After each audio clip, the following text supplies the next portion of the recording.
I know I've gone over a lot of stories regarding Ubisoft over the years. This might be one of the craziest ones I've ever seen. This is right up there when they were like, get used to not owning your games. I'm like, they did it again. The same company. Who are these people that they hire? I said, the cope is surreal. Ubisoft is now saying consumers are playing fewer games. My God. This is right up there when they told us to get used to not owning your games. And this comes to us from Insider Gaming. Said Ubisoft says people are playing fewer games, which makes new games struggle to stand out.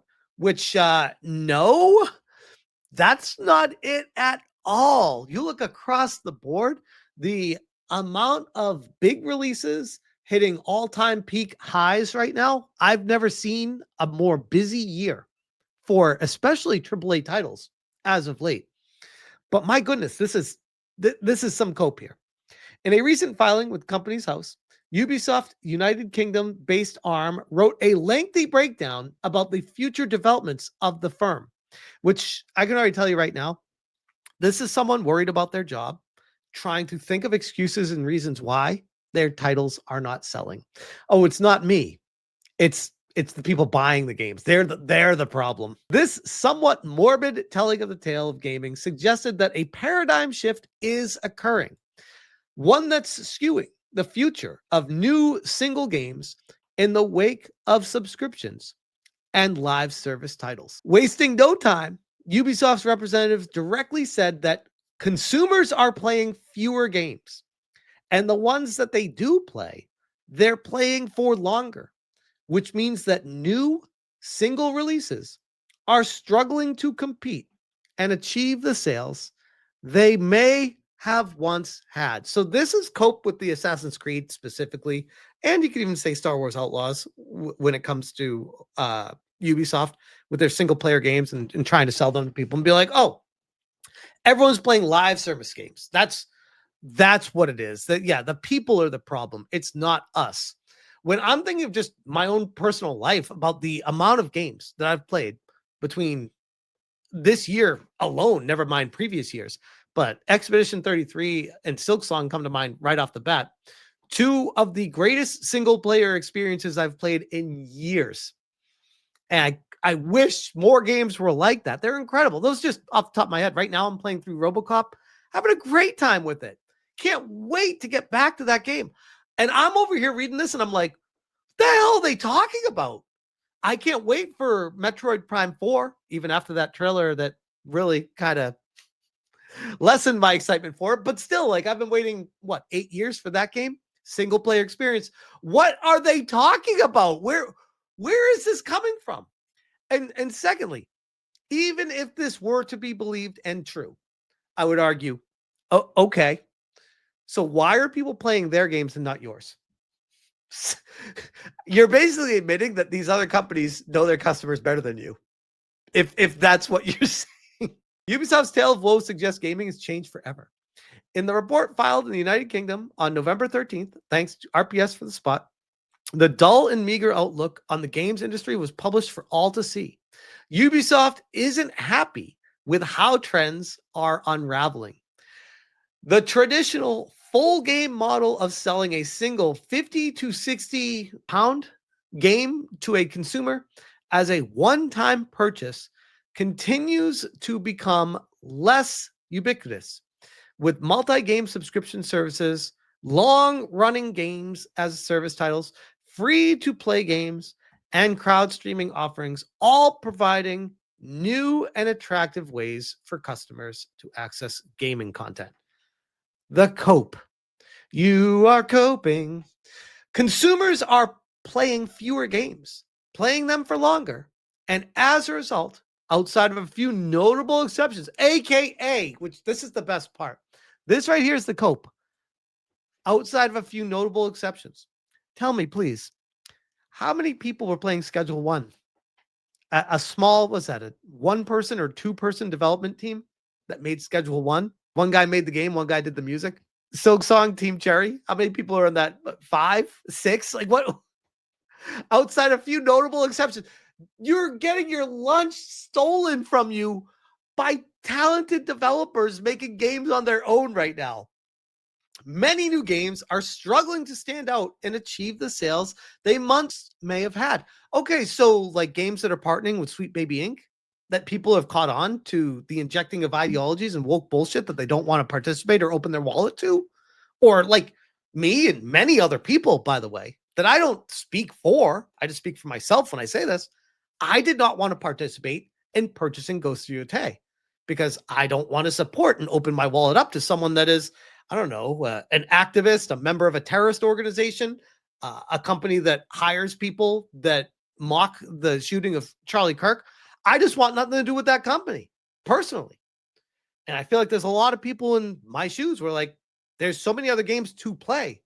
Why would I support a studio that actively hates me and what I stand for? Why would I care about that? That's kind of how we got here in the first place, is when people had blinders on, just buying games randomly, just saying, yes, consume product and move on to next product. And here we are. That's how we found ourselves. While the market is more volatile and the potential for any specific title less predictable as a result, all that was followed by a note that Ubisoft Limited will see falling revenue in the coming months, among other things. Ubisoft isn't wrong. That's certainly the way the world is right now. People are falling in love with live service games and sticking with them, sometimes relying on them for years to deliver on their gaming interests. I don't necessarily agree with this, by the way, because yes, that's happening, but you're completely ignoring this has been happening for decades. Look at EverQuest or EverQuest 2 or even bigger than that, World of Warcraft.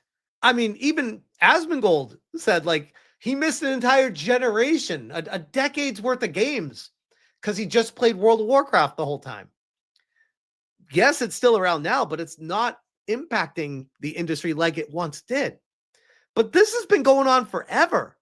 If you can't make a title that stands out beyond what exists already, it is going to fall by the wayside. People do not owe you money for making a game. You need to make a game that they want to purchase. Titles like Fortnite reshaped how the game world works. And that operating model is being mirrored by plenty of titles. And yes, free-to-play games and subscription services are saving people money in some cases when compared to buying full-price premium releases multiple times a year. Okay, blame Microsoft Xbox for Game Pass. How is that the customer's fault, bro? Look at yourself. Ubisoft's report sounds a little like whining and less like a pragmatic approach to an ever-changing market. That's amazing. Where some developers have bucked up and sorted out their direction, like Embark Studios with Arc Raiders. Oh, there's another one. Yeah, Arc Raiders, a live service game with years of potential. Ubisoft seems instead to want to rely on the old ways of single releases supported with some DLC, which is fine. I don't have an issue with that. If it's good, if it's free of woke bullshit, if it's free of people at your company that actively hate me, I don't have an issue with that if the game's good. It's also ironic given that Ubisoft boasts ownership of one of the longest running live service games in the business, Rainbow Six Siege. That's a really good point.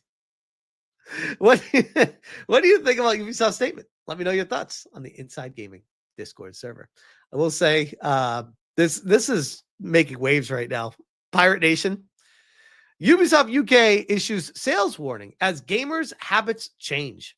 The UK arm of Ubisoft has warned that sales will be lower for the current financial year, which again goes to saying we need excuses so that we can try to save our job for one more quarter. How many times do I say this? And this is how they ended up in the place they were. If they can come up with an excuse to explain away why they didn't hit their numbers, they can keep their job for just a little bit longer. That's what this is. This is cope. This is, hey, investors, hey, people that are paying for my job, hey, my own managers. This is why I'm falling short. It's not me, I swear. And if you just give me one more chance, I'll prove it to you. Let us do this. X-Face says, straight out of the Hollywood playbook, gamers' habits change. Nah, brah. It's you who have changed. You're the problem, not us. That's the Naughty Dog girl. I think that's a girl with the blurred rainbow. Dr. Pika, I don't support terrorists or this.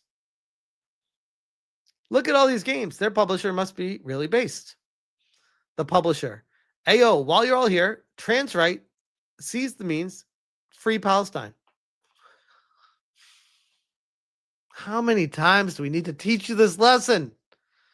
This is what gaming has turned into. This. Good Lord.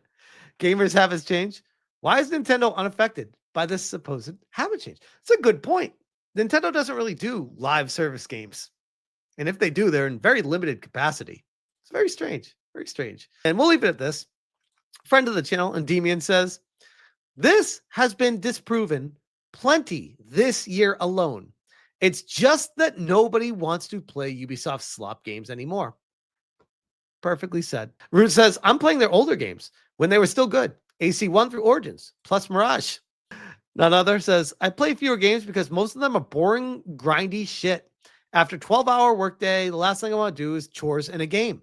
And the stories suck hard. Plus, all characters are now DEI. AC Shadows is a perfect example of everything being shit at the same time. Yep.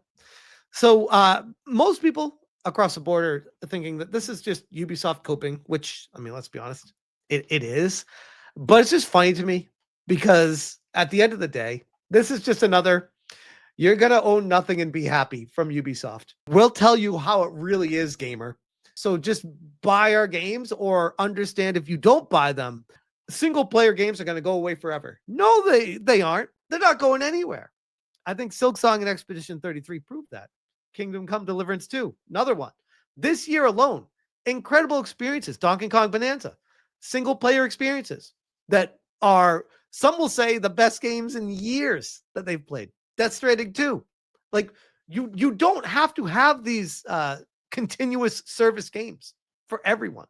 They still make good single player adventure experiences or puzzle games or whatever.